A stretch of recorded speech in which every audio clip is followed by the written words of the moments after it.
গ্রামের মানুষের জীবনযাত্রা কেমন হয়ে থাকে একটু আপনাদের দেখানোর জন্য ভিডিও করলাম। আশা করি আপনাদের ভালো লাগবে। গ্রামীণ পরিবেশ আসলেই অত্যন্ত মনোমুগ্ধকর পরিবেশ, যেগুলো দেখলে আসলেই মন জুড়িয়ে যায়।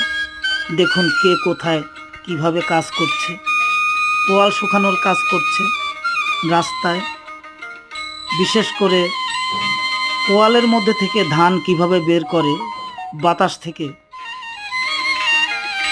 এই বিষয়গুলি আসলেই অত্যন্ত মনোমুগ্ধকর এবং অত্যন্ত সুন্দর, যেগুলো দেখলে চোখ জুড়িয়ে যায়। দেখুন কিভাবে মাঠ থেকে ধান নিয়ে এসে রাস্তার ধারে রাখছে, সেখান থেকে আবার ভ্যানে করে নিয়ে আসছে। অনেক